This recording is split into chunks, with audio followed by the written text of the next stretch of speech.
صلح حدیبیہ کے بعد مسلمانوں کی توجہ یہودیوں کی طرف مبذول ہوئی، کیونکہ یہودی مسلسل مسلمانوں کے خلاف سازشیں کرتے رہتے تھے۔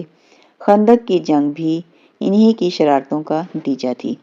صلح حدیبیہ سے پہلے ان پر حملہ کرنا ممکن نہیں تھا، کیونکہ اگر مسلمان یہودیوں سے لڑنے جاتے تو مکہ والے اس موقع پر مدینہ پر حملہ کر سکتے تھے، مگر حدیبیہ کے معاہدے کے بعد مکہ والوں سے 10 سال تک جنگ نہ کرنے کا وعدہ ہو چکا تھا، اس لیے اب یہودیوں کے خطرے کو ختم کرنے کا یہ بہترین موقع تھا۔ یہودیوں کا مرکز خیبر تھا، جو مضبوط قلعوں اور زرخیز زمینوں والا علاقہ تھا۔ پورا عرب زیادہ تر صحرائی خطہ تھا، مگر خیبر میں باغات، کھیت اور پھلوں کی بہتات تھی۔ یہی پیداوار پورے عرب میں فروخت کی جاتی اور اس سے حاصل ہونے والا سارا مال یہودی خیبر کے قلعوں میں محفوظ رکھتے تھے، کیونکہ ان کو یقین تھا کہ ان قلعوں کو فتح کرنا ناممکن ہے۔ مسلمانوں نے انتہائی خفیہ طور پر خیبر پر حملے کی تیاری شروع کی، مگر مدینہ کے کچھ منافقین نے یہ خبر خیبر کے یہودیوں تک پہنچا دی۔ انہیں بتایا گیا کہ صرف 1500 مسلمان تمہاری طرف آ رہے ہیں، تم تو ان سے کہیں زیادہ طاقتور ہو، آسانی سے ان کو ہرا دو۔ یہودیوں نے بھی اس خبر کو ہلکے میں لیا، لیکن ایک صبح جب وہ اپنے کھیتوں میں کام کرنے نکلے تو اچانک سامنے مسلمانوں کی فوج کھڑی تھی۔ وہ چیخ اٹھے، محمد آ گیا، محمد آ گیا، اور بھاگ کر اپنے قلعوں میں پناہ لے لی۔ خیبر مدینہ سے تقریباً 150 کلومیٹر کے فاصلے پر واقع ہے۔ آج بھی اگر گاڑی سے جایا جائے تو تقریباً 2.5 گھنٹے لگتے ہیں۔ خیبر کا علاقہ 2 حصوں میں منقسم تھا، ایک حصے میں 5 بڑے قلعے اور دوسرے حصے میں 3۔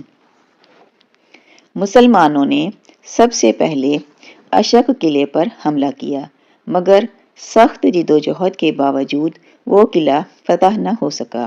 اس پر رسول اللہ صلی اللہ علیہ وآلہ وسلم نے فرمایا، کل میں ایک ایسے شخص کو جھنڈا دوں گا جو اللہ اور اس کے رسول سے محبت کرتا ہے، اور اللہ اور اس کا رسول اس سے محبت کرتے ہیں۔ یہ سن کر تمام صحابہ کرام یہ خواہش کرنے لگے کہ کاش یہ اعزاز انہیں ملے، حتیٰ کہ حضرت عمر نے فرمایا، میں نے کبھی زندگی میں قیادت کی خواہش نہیں کی سوائے خیبر کے اس دن کے۔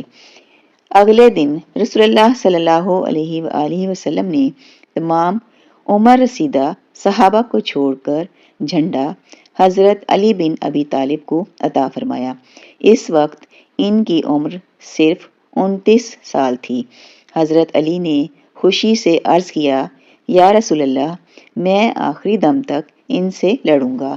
آپ صلی اللہ علیہ وآلہ وسلم نے فرمایا، ٹھیک ہے، لیکن پہلے انہیں اسلام کی دعوت دینا۔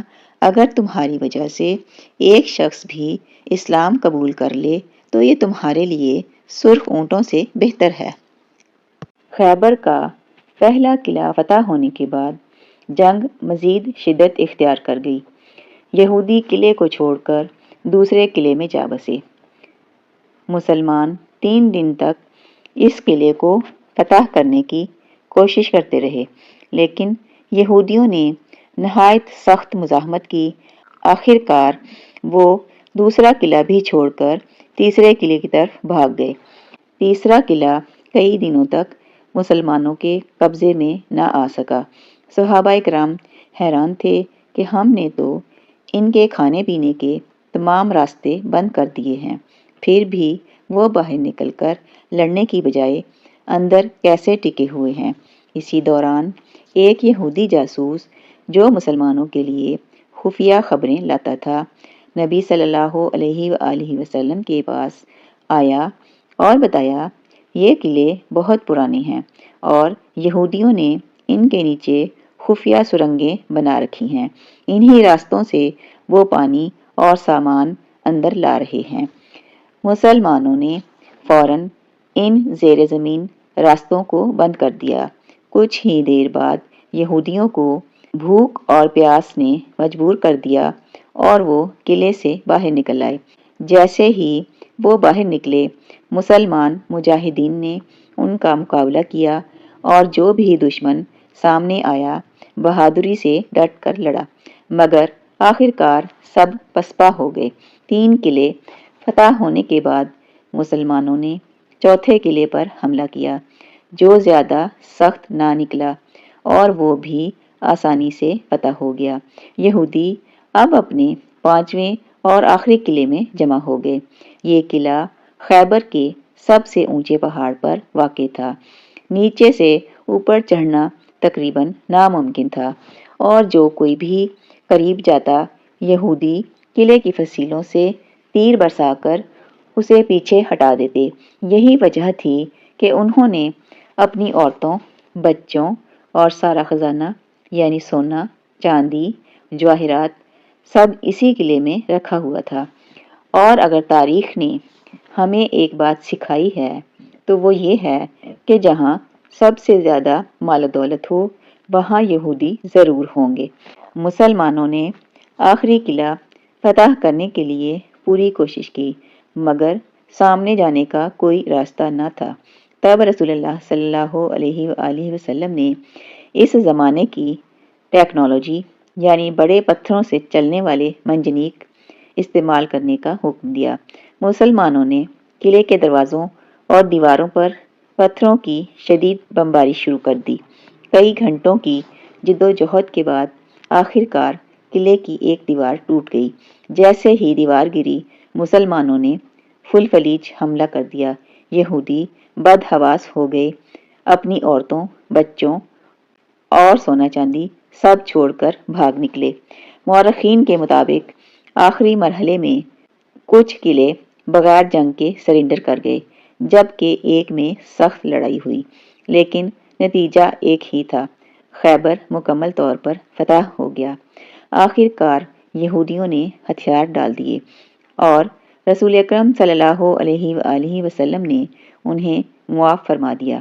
البتہ ایک شرط رکھی، خیبر میں جتنی بھی کھجوریں اور اجناس پیدا ہوں گی ان کا نصف حصہ مسلمانوں کو دیا جائے گا۔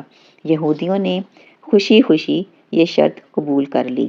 خیبر کی فتح کے بعد مسلمانوں کو اتنا مال غنیمت، سونا، چاندی اور وسائل ملے کہ اگر آج کے دور میں پاکستان کو اچانک تیل کے 3 بڑے ذخائر مل جائیں تو جو خوشحالی آئے، کچھ ویسی ہی خوشحالی اس وقت مدینہ میں آئی۔